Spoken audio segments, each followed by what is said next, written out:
अस्सलाम वालेकुम। हमारा जो सब्जेक्ट है वो है क्लासिकल मैकेनिक्स। ठीक है, इसकी जो बुक रेफ़र कर रही हूँ वो मैं कर रही हूँ K.संकारा राव की। भी आप लोग ले सकते हैं। इसकी हार्ड कॉपी मुश्किल से मिलेगी लेकिन सॉफ्ट कॉपी ढूंढने से मिल जाएगी। अगर ये ना मिले तो आप लोग गोल्डस्टाइन की भी यूज़ कर सकते हैं फॉर MSc मैथमेटिक्स के लिए। ठीक है, इससे रिलेटेड हमारे पास जो मैकेनिक्स आप लोगों ने BSc में पढ़ रखे हैं उसकी बेसिक डेफिनेशंस आप लोग वहाँ से देख लीजिएगा। और हम लोग इस टॉपिक में अपने डिस्कशन करेंगे बेसिक डेफिनेशन से जो कि हम इस एडिशन में पढ़ रहे हैं। तो सबसे पहले हम डिस्कस करते हैं कि कॉन्स्ट्रेंट्स क्या होती है। जो नेक्स्ट टॉपिक आएंगे, जैसे हमारे पास जो टॉपिक्स हैं, फर्दर टॉपिक्स जो हम डिस्कस करेंगे, उनसे पहले आप लोग को ये बेसिक डेफिनेशंस का पता होना ज़रूरी है कि हमारे पास कॉन्स्ट्रेंट क्या होती है। कॉन्स्ट्रेंट्स में सबसे पहले हम डिग्री ऑफ फ्रीडम पढ़ेंगे, रिजिड बॉडी पढ़ेंगे और टाइप्स ऑफ कॉन्स्ट्रेंट पढ़ेंगे, फिर टाइप ऑफ कॉन्स्ट्रेंट्स पढ़ेंगे।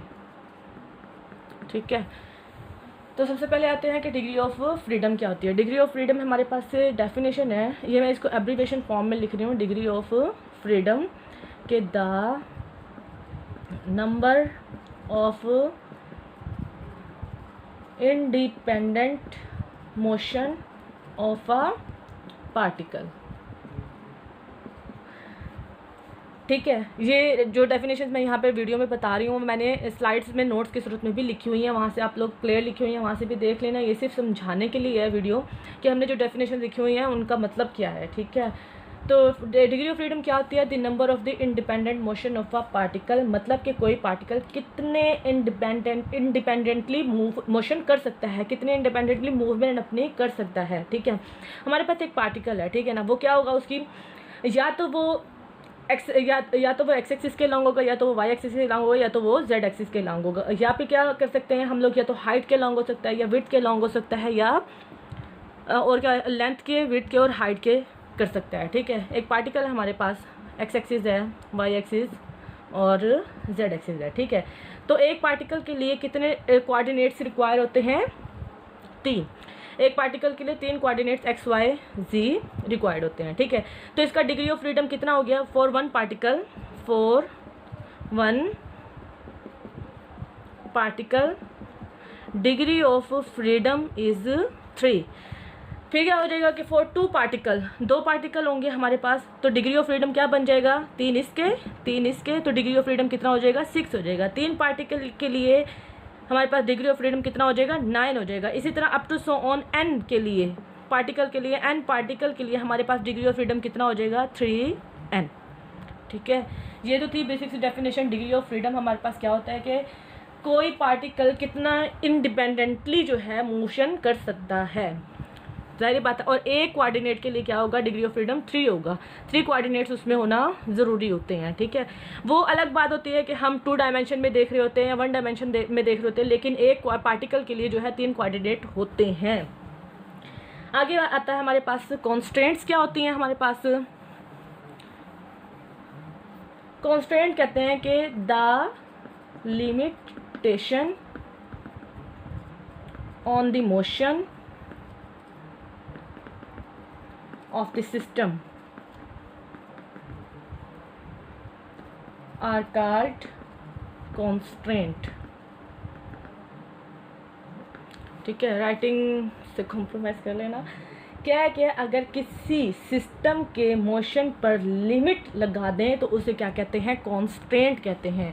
क्या है कि किसी भी सिस्टम के मोशन पे या मोशन ऑफ सिस्टम पे हम क्या लगा दें? लिमिटेशन लगा देंगे तो उन्हें क्या कहेंगे? कॉन्स्ट्रेंट्स कहेंगे। जैसे कि एक पार्टिकल है, ठीक है, वो पहले क्या है? 3D था। ठीक है ना, पहले हमारे पास क्या है? 3 डायमेंशन में है। ठीक है, हमारे पास कोई भी एक पार्टिकल है वो कितने डायमेंशन में है? 3 डायमेंशन में है। अगर हम रिस्ट्रिक्शन लगाएं और उसको किस फॉर्म में लिए? रेक्टेंगल फॉर्म में लिए आए, तो वो हमारे पास पार्टिकल किस में हो जाएगा? 2D में चला जाएगा। एक्स एक्सिस और वाई एक्सिस 2D में चला गया है, तो इसका मतलब क्या हो गया कि वो हमारे पास कॉन्स्ट्रेंट हो गया इसका सिस्टम। इस ऐसे सिस्टम को क्या कहते हैं? कॉन्स्ट्रेंट होना कहते हैं। कि ठीक है ना, कोई भी एक पार्टिकल है उसके लिए क्या होती है? हाइट होती है, लेंथ होती है और विड्थ होती है। हम रिस्ट्रिक्शन लगा देते हैं कि हम उसकी लेंथ देख रहे हैं और उसकी विड्थ देख रहे हैं, ठीक है। तो ये क्या हो गया, हमारा सिस्टम कॉन्स्टेंट हो गया, हम एच को नहीं ले रहे, ठीक है। फर्दर एग्जांपल आती हैं इसकी कि फॉर एग्जांपल हमारे पास ट्रेन ले लें आप, ठीक है। हमने रिस्ट्रिक्शन लगाई हुई है ट्रेन की जो पटरी है के जो उस सिस्टम की जो मोशन है वो क्या होगी, हमारे पास इस पटरी के अलोंग ही होगी, ठीक है। तो ये क्या है, हम लिमिट लगा दें कि पटरी के अलोंग ही इसकी मूवमेंट होगी, तो ये क्या हो जाएगी, कॉन्स्टेंट हो जाएगी, ठीक है। आगे आ जाती है कि type of constant. Type of constant कितनी हो जाती है, टाइप्स, 2 टाइप्स की हैं। एक है होलोनॉमिक और दूसरी है हमारे पास non holonomic constant.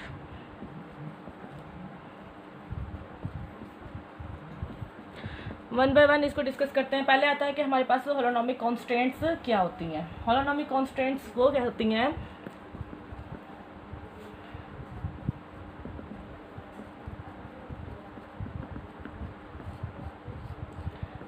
constant can be expressed in the form of equations connecting the coordinate of the particle at time t. Then constraint are called holonomic constant। क्या है कि अगर कॉन्स्टेंट को हम इक्वेशन की शेप में लिख देंगे, इक्वेशन की फॉर्म में लिख देंगे, तो ऐसी इक्वेशंस को, ऐसी कॉन्स्टेंट को हम क्या कहेंगे, होलोनॉमिक कॉन्स्टेंट कहेंगे। कि मतलब कि हमारे पास कोई भी सिस्टम है जो कि क्या है 3D है, कोई भी एक पार्टिकल है, क्या होगा वो 3D 3 डायमेंशन में तो होगा, ठीक है।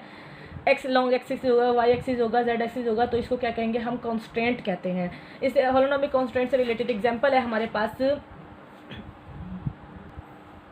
मतलब कि एक पार्टिकल जो है वो 3